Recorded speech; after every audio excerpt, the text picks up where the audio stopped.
السلام علیکم ورحمۃ اللہ وبرکاتہ۔ آج کی ویڈیو سے پہلے ہم ایک بات واضح کرنا چاہتے ہیں۔ بہت سارے دوست پوچھ رہے ہیں کہ جی آپ کی جب یہ ویڈیو فیس بک کے اوپر شیئر ہوتی ہے انجینئر محمد علی مرزا کے بارے میں تو تصویر بلر ہوتی ہے، تو اصل میں ہم اس کو اچھی کوالٹی میں اچھے کیمرے سے HD کوالٹی میں ہم اس کو اپنے YouTube چینل کے اوپر اپلوڈ کرتے ہیں۔ وہ YouTube چینل کا لنک میں انشاءاللہ سے اس پوسٹ کے پہلے کمنٹ میں شیئر کر دوں گا۔ دوسری بات یہ کہ فیس بک جو ہے نا وہ آپ کے انٹرنیٹ کی سپیڈ کی حیثیت سے آپ کو ویڈیو دکھاتا ہے، تو فیس بک کے اوپر بھی HD کوالٹی کی ویڈیو تو اپلوڈ نہیں ہوتی لیکن 720 تک کی اپلوڈ ہو جاتی ہے، لیکن آپ کی ویڈیو کی سپیڈ اگر انٹرنیٹ کی سپیڈ کم ہوگی تو وہ آپ کو 144 کی جو ہے وہ پکچر دکھا رہا ہوگا، تو اس کو بھی آپ تھوڑا سا دیکھ سکتے ہیں اپنی کوالٹی بہتر فیس بک کے اوپر بھی اس کو آپ کنسیڈر کر سکتے ہیں۔ بہرحال آج کے موضوع کی طرف آتے ہیں۔ جی یہ انجینئر صاحب کی بات پہلے سنیں۔ حضرت حسن نے 40,000 کا لشکر لے کے آئے، صحیح بخاری 7,109، سامنے سے حضرت معاویہ عمر بن عاص کہتے ہیں کہ معاویہ یہ تو وہ لشکر ہے جس نے موت پہ بیعت کی ہے، یہ تو ہماری تکہ بوٹی کر دے گا۔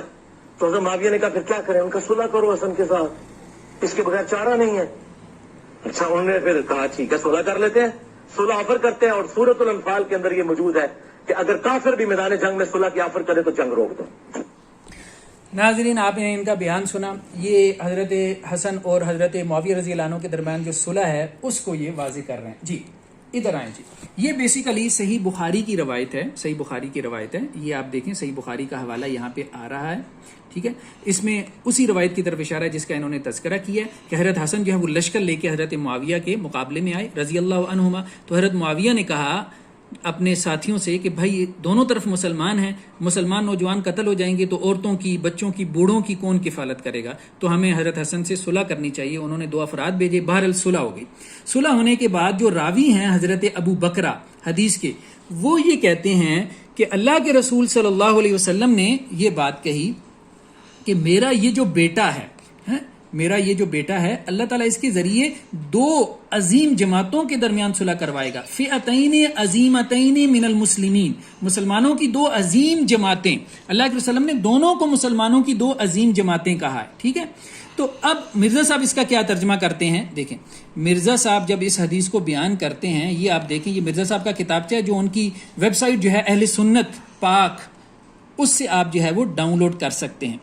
یہ دیکھیں جی کہ یہ وہ حدیث ہے جس کو وہ ذکر کر رہے ہیں، یہاں تک تو ترجمہ ٹھیک کیا کہ مسلمانوں کی 2 بڑی جماعتوں میں جو ہے وہ اللہ تعالیٰ حضرت حسن کے ذریعے صلح کروا دے گا، یہ اللہ کے رسول نے کہا، لیکن ساتھ میں بریکٹ میں کیا بات کی، یعنی وہ 2 جماعتیں کون سی ہیں، خلیفہ راشد سیدنا علی کی حق والی جماعت اور دوسری حضرت معاویہ کی جماعت جس نے خلیفہ راشد کے خلاف بغاوت کی، ٹھیک ہے۔ اب بریکٹ بند اور یہ انورٹڈ کاما میں بات آ رہی ہے، یہ دیکھیں اور حدیث کا حوالہ آگے آ رہا ہے، یعنی شو یہ کیا ہے کہ یہ حدیث کا حصہ ہے، حالانکہ یہ حدیث کا حصہ نہیں ہے، صحیح بخاری کی روایت میں انہوں نے ایڈیشن کی، انہوں نے اضافہ کیا۔ اب مجھ سے لوگ واقعتاً میں صحیح باتیں پوچھتے ہیں اور کہتے ہیں کہ صحیح بخاری میں لکھا ہوا ہے، مرزا صاحب نے حوالہ دیا ہے، حالانکہ صحیح بخاری میں یہ الفاظ ہے ہی نہیں کہ جن 2 مسلمانوں کی بڑی جماعتوں کے درمیان صلح ہوگی اللہ کے رسول نے یہ کہا ہو کہ ایک جماعت حضرت علی کی خلیفہ راشد والی جماعت ہوگی، دوسری امیر معاویہ کی باغیوں والی جماعت ہوگی۔ اللہ کے رسول نے تو یہ الفاظ استعمال ہی نہیں کیے، اس نے تو حدیثوں کے اندر اضافے کیے ہیں۔ دوسری طرف اب آپ دیکھیں کہ صحیح مسلم کی روایت ہے، صحیح مسلم کی روایت میں کیا ہے کہ مسلمانوں کے 2 گروہ ہو جائیں گے، ٹھیک ہے، ایک حضرت علی کا اور ایک حضرت معاویہ کا رضی اللہ عنہما، تیسرا گروہ ایک اور نکلے گا جو خارج کا ہوگا، تو اللہ کے رسول نے فرمایا تیسرے گروہ سے کون قتال کرے گا، خارج سے کون قتال کرے گا، اولت طائفتین بالحق، جو دونوں گروہوں میں حق کے زیادہ قریب ہوگا، یعنی گویا حضرت علی جو ہے وہ حق کے زیادہ قریب تھے حضرت امیر معاویہ کے، یعنی یہی ہے نا اہل سنت کا بیانیہ۔ اہل سنت یہ نہیں کہتے کہ حق اور باطل کی جنگ تھی، یہ تو مرزا صاحب نے اس کو حق اور باطل کی جنگ بنایا، ٹھیک ہے۔ اہل سنت کا بیانیہ کیا ہے کہ دونوں حق پر تھے لیکن حضرت علی احق تھے، زیادہ حق کے اوپر تھے، یہ اصل میں بیانیہ ہے۔ اب دیکھیں مسلم کی ہی ایک اور روایت ہے کہ جس میں اللہ کے رسول صلی اللہ علیہ وسلم نے کیا الفاظ استعمال مارے، اقرب الطائفتین من الحق، دونوں گروہوں میں جو حق کے زیادہ اقرب قریب ہوگا، یہ الفاظ اب آپ دیکھیں، یہ روایت جب مرزا صاحب بیان کرتے ہیں، یہاں دیکھیں جی مرزا صاحب نے یہ روایت اسی طرح سے بیان کی کہ میری امت میں 2 گروہ ہو جائیں گے، کہتے ہیں جی سیدنا علی اور حضرت امیر معاویہ، ٹھیک ہے، پھر کہتے ہیں جی تیسرا گروہ نکلے گا خارج کا، پھر کہتے ہیں جی خارج سے کون قتال کرے گا، جو دونوں گروہوں میں سے اقرب الی الحق ہوگا، یعنی حضرت علی کا گروہ، ٹھیک ہے، حضرت علی نے خارج سے قتال کیا، مان لیا۔ اب حدیث میں کیا الفاظ ہیں، جو حق کے زیادہ قریب ہوگا، اس کا مطلب کیا نکلتا ہے کہ دوسرا بھی حق پہ ہوگا، اللہ کے وسلم کے ان الفاظ کا یہی مطلب نکلتا ہے نا. لیکن مرزا صاحب کیا ترجمہ کر رہے ہیں؟ اقرب الی الحق سے مراد کیا؟ حق والا گروہ، یعنی دوسرے گروہ کو انہوں نے باطل گروہ بنانا ہے. ٹھیک ہے، اس لیے اس کا ترجمہ کر رہے ہیں حق والا گروہ. کہتے ہیں دلیل اس کی کیا ہے؟ قرآن مجید کی آیت ہے. کون سی؟ سورہ آل عمران 167. اب یہ آیت یہاں پہ نقل کرنے کی ان کو جرت نہیں ہوئی. ٹھیک ہے، اس میں کہتے ہیں جی اقرب کا لفظ استعمال ہوا ہے اس معنی میں جو معنی میں یہاں پہ کر رہا ہوں. اچھا، اب اقرب کا معنی ہم اس میں دیکھتے ہیں قرآن مجید کی اس آیت میں. تو یہ آدمی قرآن مجید میں کیسے کیسے تحریف کرتا ہے. دیکھیں جی، سب سے پہلے آپ جو ہے وہ شیعہ عالم دین کا ترجمہ دیکھیں محمد حسین نجوی صاحب کا.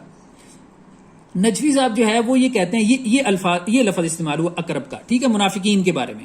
تو قرآن مجید کیا کہہ رہا ہے غزوہ احد کے منافقین کے بارے میں کہ وہ اس دن جو ہے ایمان بنسبت ایمان کے کفر کے زیادہ قریب ہوں گے. یہ زیادہ قریب ترجمہ ہے مرزا صاحب، زیادہ قریب. ٹھیک ہے، اس کے بعد اب آپ اور ترجمہ دیکھ لیں، کسی کا بھی ترجمہ آپ دیکھ لیں، جیسے مولانا احمد رضا خان صاحب. ٹھیک ہے، یہ بریلوی اسکول آف تھاٹ کے بڑے جو ہے وہ علماء میں سے ہیں. وہ کیا ترجمہ کرتے ہیں؟ اس دن ظاہری ایمان کی نسبت کھلے کفر سے زیادہ قریب، اقرب، زیادہ قریب. ٹھیک ہے، اس کے بعد آپ کسی کا بھی ترجمہ لے لیں. یہ آپ ترجمہ لے لیں جی، آپ جو ہے وہ فتح محمد جو ہے وہ جلندری صاحب کا ترجمہ آپ لے لیں. ٹھیک ہے، ان کا ترجمہ لے لیں. اس دن ایمان کی نسبت کفر سے زیادہ قریب. دیکھیں سب نے یہی ترجمہ کیا. تو اقرب الی الحق کا ترجمہ یہی ہے کہ حق کے زیادہ قریب. اب حق کے زیادہ قریب ترجمہ جو ہے وہ انہوں نے کیا نہیں ہے. مرزا صاحب نے ڈنڈی ماری ہے قرآن مجید کی، اور پھر اس ڈنڈی کو ثابت کرنے کے لیے قرآن مجید میں تحریف کر دی. کسی ایک اسکول آف تھاٹ کے عالم دین کا ترجمہ جو ہے وہ نہیں مل رہا. اقرب کیا؟ اقرب کمپیریٹو ڈگری ہے. کمپیریٹو ڈگری کا مطلب یہی ہے کہ وہ حق کے زیادہ قریب ہوں گے. تو مرزا صاحب نے جب یہ دیکھا کہ اقرب الی الحق رسول اللہ صلی اللہ علیہ وسلم کی حدیث سے جب یہ ثابت ہو رہا ہے کہ امیر معاویہ کا گروہ بھی حق پہ ہوگا، حضرت علی زیادہ حق پر ہوں گے، تو انہوں نے اپنا جو ان کا نریٹو اور بیانیہ تھا اس کو ثابت کرنے کے لیے قرآن مجید میں بھی تعریف شروع کر دی. ٹھیک ہے، تو اللہ کے رسول صلی اللہ علیہ وسلم نے ایسے لوگوں کے بارے میں کہا ہے کہ دیکھو مجھے ڈر ہے میری امت کے بارے میں. کس سے ڈر ہے؟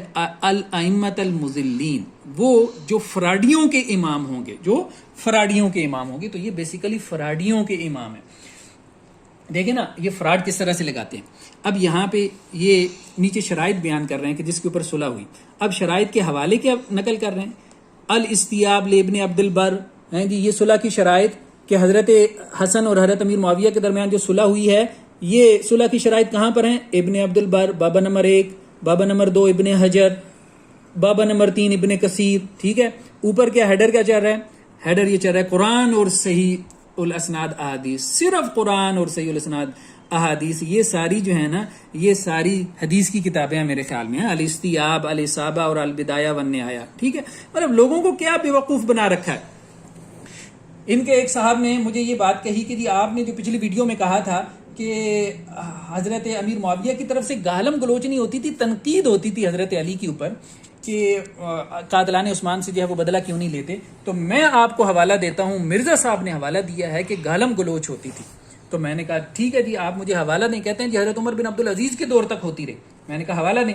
یہ دیکھیں جی یہ مرزا صاحب نے حوالہ دیا. جی حوالہ کیا دے رہے ہیں کہ جی علامہ جلال الدین سیوطی متوفا 911 ہجری خود ہی لکھ رہے ہیں. ٹھیک ہے، کہ بنو امیہ جو اپنے خطبات میں سیدنا علی بن ابی طالب کو گالیاں دیا کرتے تھے. علامہ سیوطی صاحب جو ہیں تاریخ الخلفاء میں لکھ رہے ہیں جی یہ بابا یہ تاریخ الخلفاء قرآن حدیث ہے. ٹھیک ہے، مطلب عجیب آدمی ہے. ایک طرف کہتا ہے نہ میں بابی نہ میں وابی، میں ہوں مسلم علمی کتابی. مرزا صاحب آپ اپنا شعر معذرت کے ساتھ تبدیل کریں، آپ یوں کہیں میں ہوں بابی، میں ہوں بابی، میں ہوں مرزا فلمی کتابی. کیونکہ آپ فلم تو کرواتے ہیں قرآن حدیث کے ساتھ جو کھلواڑ کرتے ہیں آپ، یہ فلم ہی تو ہے اور کیا کر رہے ہیں.